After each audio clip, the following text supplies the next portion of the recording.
cette web radio, et puis en partenariat avec Asso sur mesure. Donc bonjour Mounir. Bonjour Abdel. Nadjad. Bonjour Abdel. Alias Momo, je le rappelle. Et puis bonjour Ali. Bonjour Abdel. Donc vous faites partie déjà de Boxing Academy, vous s'entraînez malgré le Covid et ce coronavirus quand même, vous avez pris le devant et vous êtes là dans les entraînements extérieurs. Et donc une petite présentation, Mounir, c'est quand tu as commencé le boxe déjà? Moi j'ai commencé en début d'année là. Mhm. J'avais fait un petit peu de boxe l'année dernière à Tournord. Et après au final avec le bac et tout j'ai arrêté. Et j'ai repris sérieusement au début de cette année. Et ensuite Momo il m'a pris en service civique en mois de janvier. Et puis voilà. Donc déjà moi c'est impressionnant parce que de voir un boxeur à grande taille en fait, on dirait que il y a beaucoup de personnes, je pense, qui vous parlent du basket. Ouais bah avant je faisais du basket. Mhm. Je jouais au TBC. Et après j'ai arrêté le basket et je me suis mis dans la boxe. Mhm. D'accord. Et puis Nadjed, le coordinateur le coordinateur, on peut dire aussi artistique, parce qu'il organise aussi le Prince du Ring. Donc une petite présentation, Nadjed El Baja. Bon, moi, je suis Nedji El Baja, je suis le créateur du club de El Baja Boxing Academy. Et on est situé au sein du quartier des Fontaines. Et notre objectif, on a tout un travail, on va dire, social à faire au sein du quartier. Et la structure, c'est l'objectif de la structure en priorité. Et depuis maintenant 99 qu'on a ouvert là, donc c'est une structure qui cesse d'augmenter, qui se développe, qui a la chance d'avoir des sportifs de haut niveau, qui a eu la chance d'avoir des sportifs, encore aujourd'hui des sportifs de haut niveau, qui a une mixité au niveau public. Et donc on est vraiment dans le cadre voulu, quoi, c'est-à-dire le développement du sport pour tous surtout, ça c'est important. Et la structure, voilà, comme aujourd'hui, on peut la reconnaître au sein du travail qu'elle fait sur le quartier et au-delà.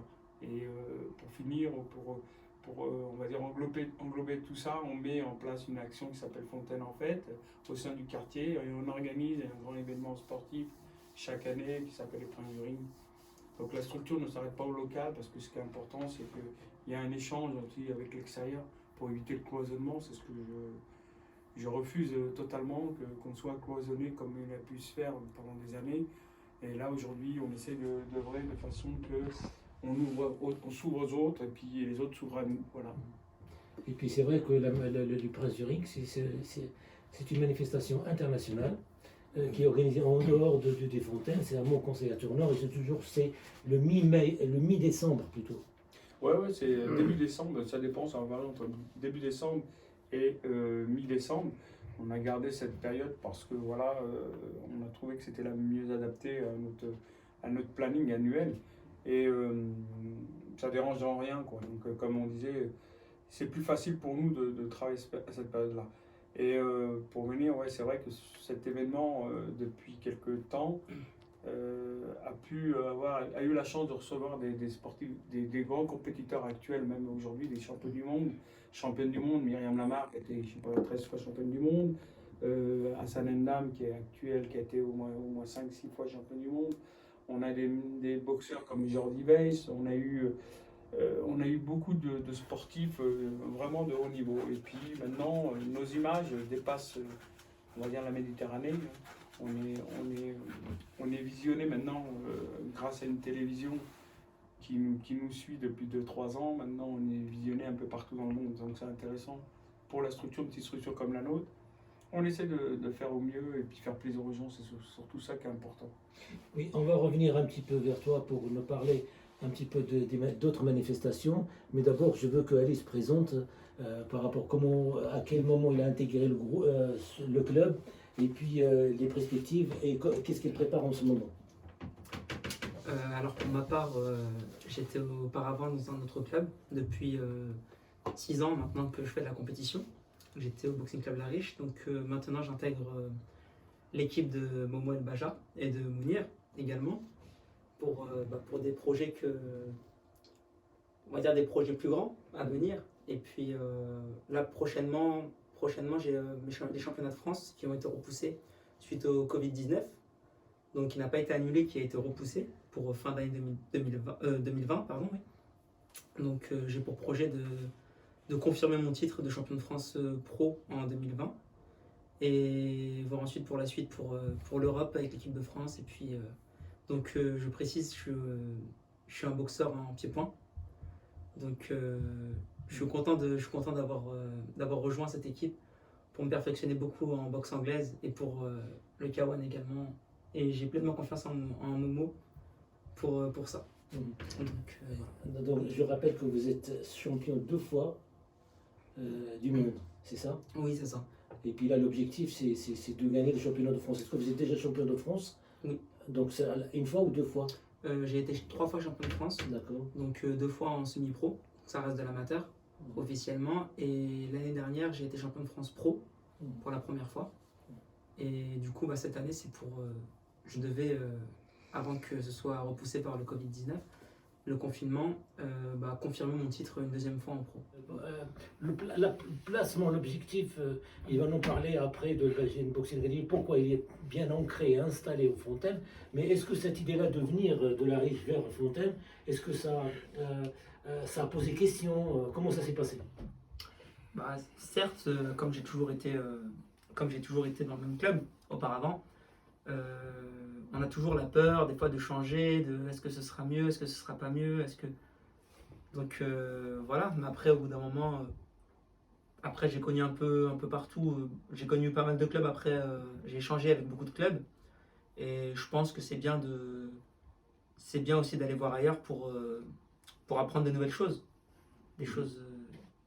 Une fois qu'on a fait le tour quelque part, peut-être qu'on apprend des nouvelles choses pour ensuite avoir des nouveaux objectifs plus grands pour se compléter. Je pense, personnellement, je vois ça comme ça. Et la télé, malgré que cette communication ne passe pas pour mettre en valeur ce club, en fait. Ouais, et puis même pas uniquement le club. Moi, ce qui je reproche un petit peu, c'est que notre discipline, déjà, elle est on va dire, elle est cloisonnée, quelque part au niveau du regard du public, parce qu'on a des vrais sportifs. On a des gens, c'est vrai, j'ai eu la chance ici aussi d'avoir une championne du monde, pied-point. Il n'y en a jamais eu d'autres. J'ai eu la chance d'avoir des sportifs de très haut niveau qui ont fait des demi-finales mondiales, des vraies demi-finales mondiales, c'est pas des fausses, c'est des vrais IBF. Et j'ai eu des gens qui ont participé au JO au Brésil. J'ai eu vraiment des sportifs, des très beaux sportifs. Et c'est vrai que au niveau communication, cette idée aussi de mettre en place cette radio, c'est aussi pour rendre la place aussi méritée de ces sportifs comme Ali, qui est là, et qui a vraiment un cursus intéressant. Il a un bon palmarès, lui il est assez timide pour le dire, mais il a quand même un bon palmarès que beaucoup de gens peuvent envier. Et le titre mondial, il ne l'a pas volé, il l'a gagné. Le titre de champion de France pour sa première année pro, faut le faire. Et donc, ces jeunes-là, lui, puis plein d'autres, l'avenir, comme de Mounir, qui sont intéressés, qui sont passionnés par la boxe, voilà, ils ont besoin d'un encadrement, ils ont besoin d'être reconnus et puis motivés, parce que la communication motive. On a beau dire ce qu'on veut, quand on voit les sportifs de haut niveau, ils sont motivés parce que, parce qu'il y a une com derrière eux, et un encouragement positif derrière eux, et c'est comme ça qu'on vise la perfection. Et il ne faut pas se cacher, il faut avoir comme tout sportif, il ne faut pas se cacher derrière ça.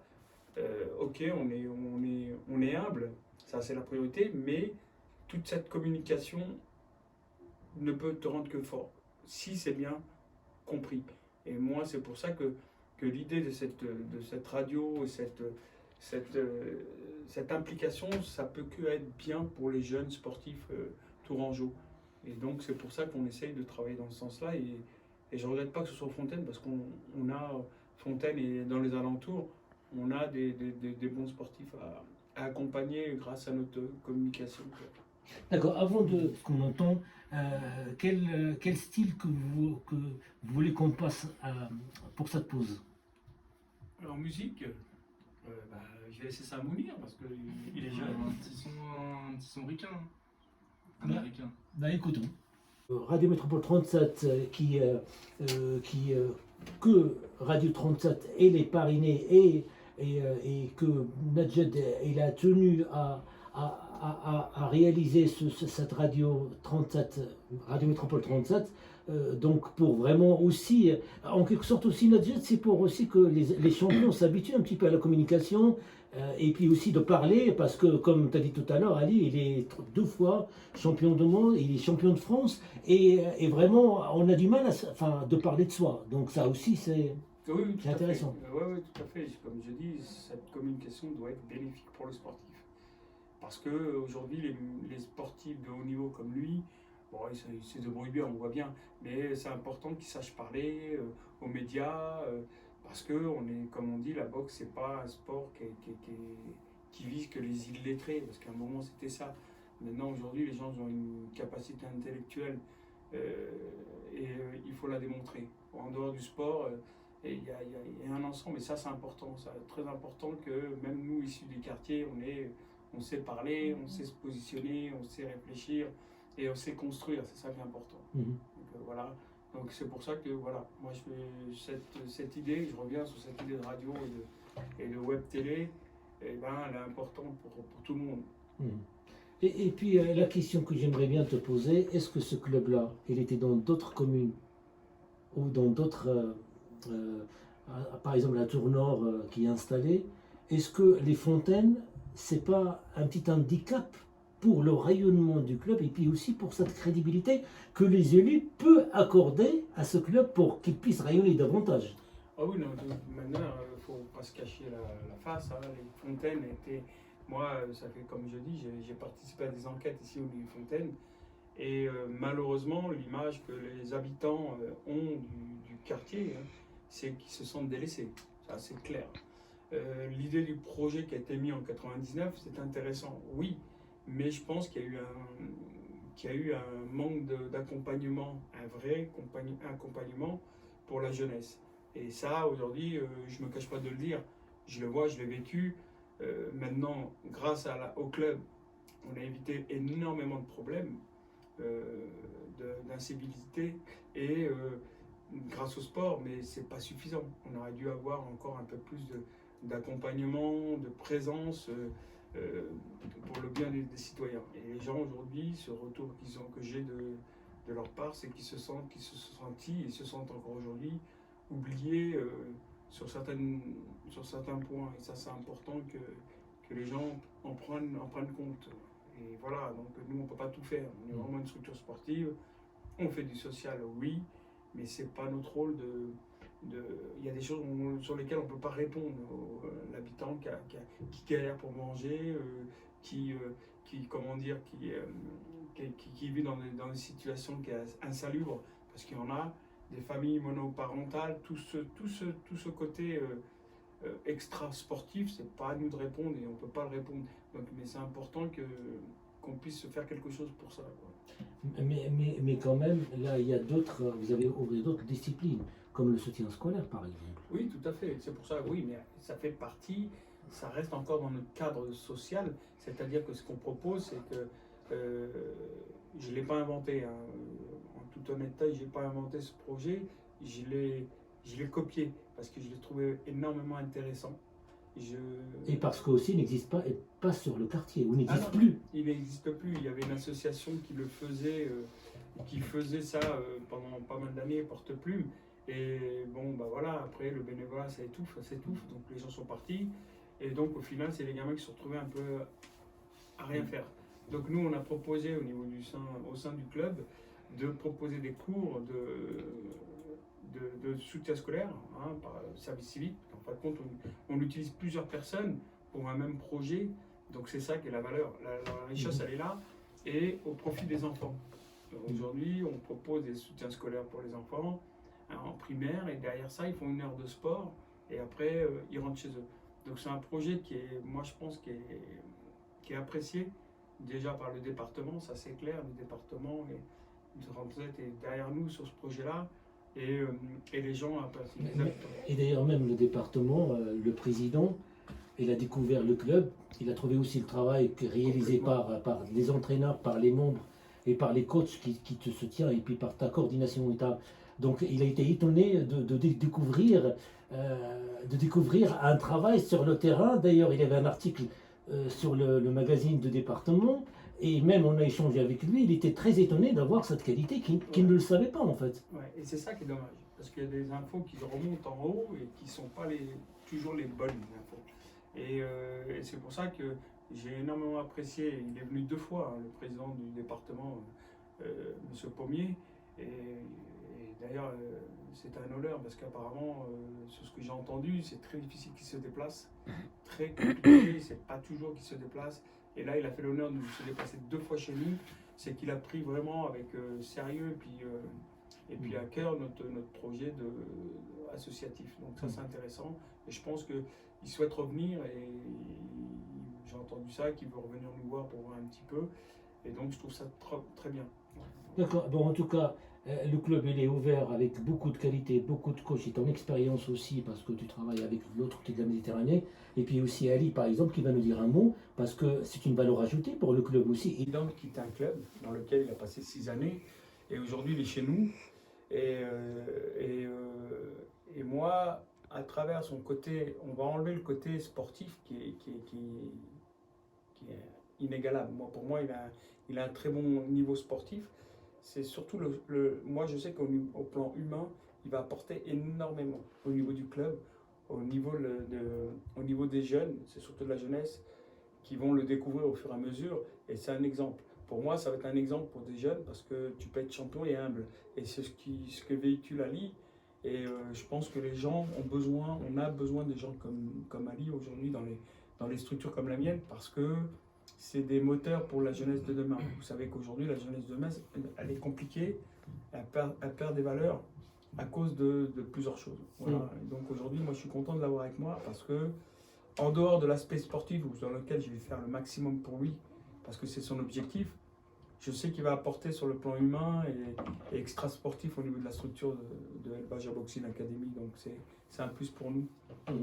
Mais en tout cas aussi, comme Mounir, il a changé de mission, c'est une complicité qui s'est créée. Ah oui, Mounir, il est arrivé, et c'est vrai que d'un autre sport. Donc il a découvert un vrai sport, enfin, un autre sport. Il a retrouvé un autre sport dans lequel c'est pas les mêmes choses. Il le dit lui-même que l'intensité d'un boxeur, c'est pas l'intensité d'un basketteur. Un basketteur, l'avantage, c'est que quand tu es fatigué, il y a les autres qui jouent pour toi. Mais la boxe, il n'y a personne. C'est toi et toi-même, c'est tout. Donc tu dois être en état de pratiquer quand tu es boxeur tout seul, quoi. Donc, un mot, cette complicité que j'ai constatée le moment où ils se sont entraînés ensemble, un champion avec pas un débutant, mais une orientation qui nécessite beaucoup de concentration. Ouais, bien sûr. Ali, il s'entraîne régulièrement. Moi, j'ai la chance d'être en service civique chez Momo, du coup, je suis là tous les jours. Du coup, j'ai l'occasion de m'entraîner presque autant que lui. Mais on pratique pas la même boxe. Il est plus boxe pied-point. Moi, c'est que point, c'est que boxe anglaise. Mais vu qu'il s'entraîne beaucoup en anglaise en ce moment, on fait à peu près les mêmes exercices, tout ça. Chacun a ses difficultés dans la boxe anglaise, quoi. Et Momo, il nous fait travailler sur ça, quoi. Ali, un petit mot là-dessus. Pour ma part, champion débutant, moi je vois pas la différence avec Mounir. En tout cas, c'est un lien, comme vous m'avez dit, vous avez dit Abdel, que vous avez eu une complicité. Donc moi, dans ce club, je connais pas encore tout le monde, vu qu'il y a eu le confinement, etc. Donc les gens ne sont pas encore de retour au club. Mais pour le peu de personnes que je connais, que j'ai vues, que j'ai croisées, j'ai eu une très bonne complicité avec tout le monde, et pour moi ce sera au fil du temps plus que des amis. Donc je m'y plais, et je pense qu'une ambiance dans un club, c'est très très important. Aussi, Radio Métropole 37 aussi, ça va être ouvert pour aussi de s'orienter ces événements. Et aussi, il faut parler de Fontaine en Fête qui va se dérouler bientôt. Oui, il y a plusieurs choses sur lesquelles on peut parler encore. C'est la création aussi de la web télé, chaîne YouTube qu'on a montée, sur lequel Mounir travaille énormément. Et puis, bah oui, les projets de locaux comme Fontaine en Fête, qui est prévu le 12 juillet, normalement, en plein air. Donc, c'est programmé. Maintenant, le seul souci qu'on a encore aujourd'hui, c'est le problème du coronavirus. Mais normalement, ça peut le faire. En respectant Voilà, les en respectant, distances, voilà. les consignes. Tout à fait. Donc, voilà le projet. Après, on aura peut-être des animations au mois de juillet aussi, une animation de quartier qu'on propose, la cohésion sociale, du moins du côté de la direction départementale de la cohésion sociale. C'est pas la politique de la ville, mais c'est la cohésion sociale qui sont venus auprès de nous pour pouvoir travailler avec nous. Donc ça peut être intéressant aussi dans le cadre des jeunes, des jeux et tout ça pour cet été, quoi. Mais en tout cas, je vois que le club s'ouvre davantage vers d'autres disciplines parce qu'il y a une nécessité en tout cas. Nous, on a constaté un manque par rapport à d'autres partenaires.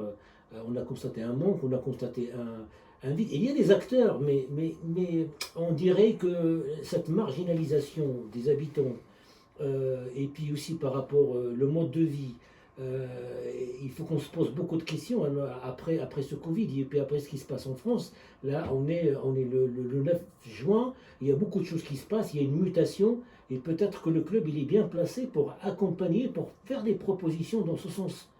Oui, tout à fait. Moi, je sais qu'il y a les structures, comme je pense que c'est de ça qu'on voulait parler, les structures voisines qui, malheureusement, ont les moyens, mais ils n'ont pas l'essentiel, qui est cette relation avec les habitants, ou peu.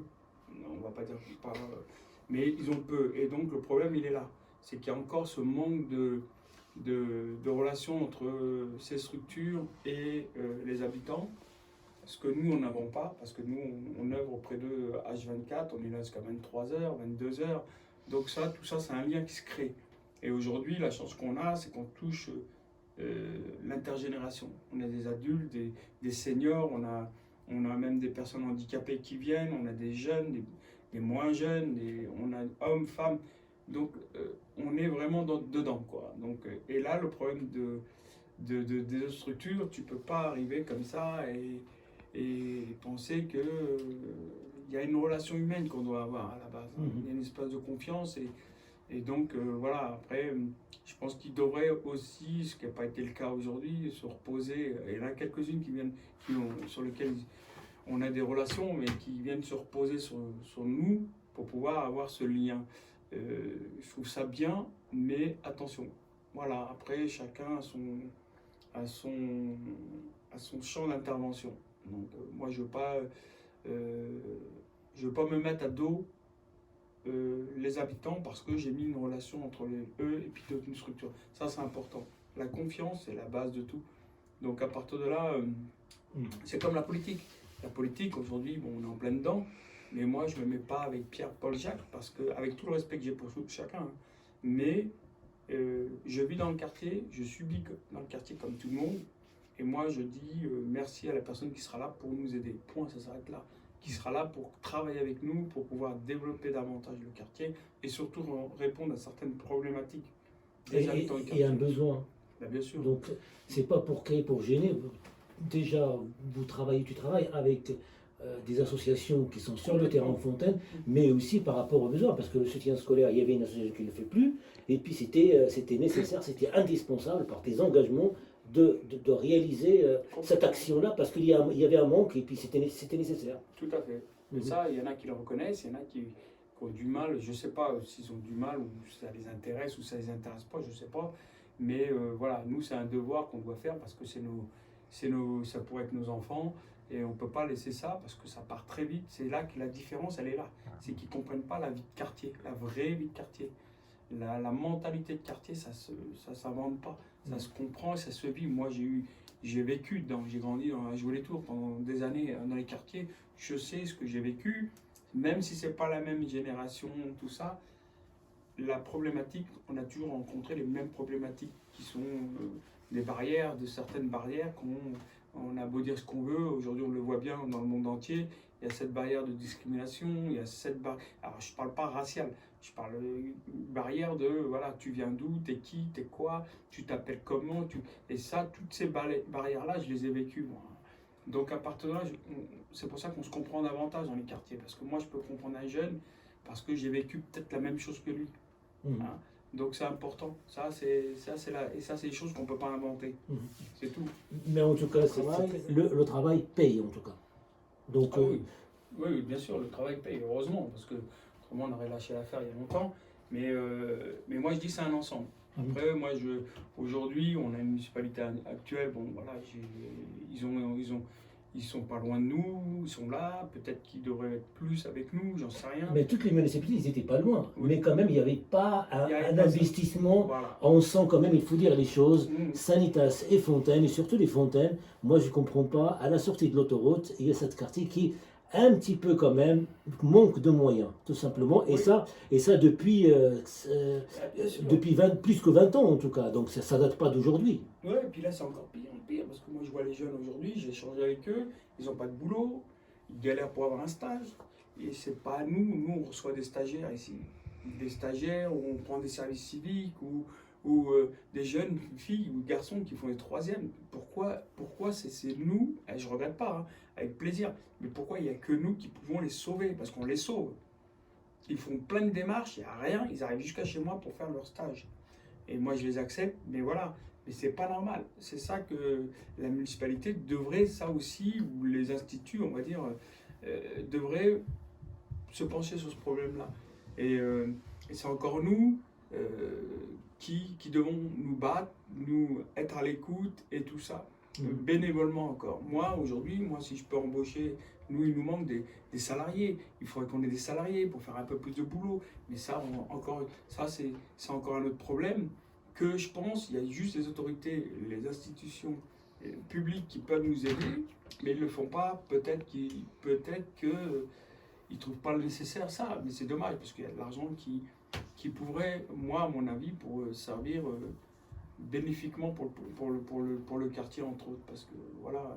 Mais en tout cas, ce sont des intégrations qu'on va poser au AT pour les habitants. Il y a aussi un nombre de points qu'on va soulever. Je laisse le mot de la fin de nous parler un petit peu de dernier mot pour Mounir, parce qu'on va consacrer plus tard, on va suivre ces athlètes-là et ces boxeurs, on va les suivre pour faire un reportage spécial. Mais en tout cas, je te laisse le dernier mot, Mounir. Voilà quoi, Momo il a tout dit. Donc c'est un club qui a beaucoup de potentiel, la salle elle est très bien. Et je le vois des fois quand j'accueille des boxeurs d'autres clubs ou d'autres villes carrément qui viennent d'emménager à Tours, quand ils viennent voir le club, ils disent ah ouais c'est un vrai club de boxe, c'est un vrai club de boxe. On a une salle de remise en forme depuis peu, il y a de tout, il y a des petits, il y a des vieux, il y a des jeunes, il y a des femmes, il y a des mamans, il y a franchement il y a de tout. Et voilà quoi, c'est une bonne ambiance, c'est comme une famille, tout le monde s'entend bien. Les coachs, que ce soit entre les coachs, entre adhérents, entre boxeurs pro, boxeurs amateurs, débutants, il y a une bonne entente. Donc voilà, ça reste un bon club et il faut exploiter encore ça.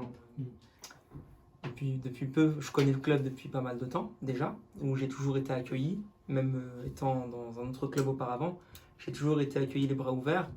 Et du coup, c'est quelque chose qui m'a marqué déjà avec le temps. Et maintenant que je suis je suis ancré, on va dire, petit à petit dans le club, au niveau des structures, il n'y a rien à dire. On va dire qu'on manque de rien, mais même bien qu'on pourrait toujours avoir plus pour performer encore plus, bien évidemment. Mais en tout cas, je vois que la salle s'est agrandie et on a un côté fitness, on a un côté boxe. Ça a l'air complet. Il y a des femmes, des hommes, des plus jeunes, des plus vieux, des débutants jusqu'aux pros. Donc un club qui est complet, je pense qu'on peut que apprendre de tout le monde. Donc j'ai hâte de passer une super année auprès de Momo et son équipe pour en apprendre davantage et progresser. Honnêtement, ça fait, comme je disais, ça fait 20 ans qu'on est là, on donne notre temps et tout ça, comme je dis, hein. Ce que je dis des fois quand je me mets un petit peu en colère avec des gens qui parlent un petit peu en trouvant ça normal. Nous, on a fait c'est du bénévolat pendant qu'ils sont à la maison avec leur maman, avec leurs femmes, leurs enfants. Nous, on est là jusqu'à 22h, 23h. On n'est pas obligé. Hein. Donc, tout ce côté, moi, je pense que ça mérite un peu. Mais je ne parle pas spécialement pour moi, je parle pour le monde entier. Tous les gens qui donnent du bénévolat, ça demande du respect. Et donc, à partir de là, il y en a qui font le choix de ne pas en faire, c'est leur choix. Mais ceux qui en font, faut les encourager. Et je pense qu'il y a des moments où certaines personnes trouvent ça normal, mais non. Non, c'est un choix, ok, mais tu dois le respecter. C'est comme les infirmières aujourd'hui. Non, on se rend compte que les infirmières ou les médecins sont importants. Non, ils ont toujours été importants. Au contraire, il aurait fallu les encourager et pour qu'ils soient encore en avance aujourd'hui. Et donc, c'est pour tout le monde comme ça, la même chose. Et pour finir, moi, je voulais simplement, pour finir par rapport à Ali, il faut savoir qu'on s'associe avec pour moi, le plus grand combattant qu'on a eu en Touraine, en pied-point, c'est Brice Guidon. Brice Guidon va travailler avec nous et il est sur Fondette. On a ce lien avec lui qui va apporter sa pierre à l'édifice, comme on dit, pour l'objectif de faire avancer, parce que progresser, il a des grosses qualités, mais pour faire avancer dans sa carrière, Ali Farchi et d'autres combattants qui vont suivre derrière, bien sûr. Bien, en tout cas, on a eu...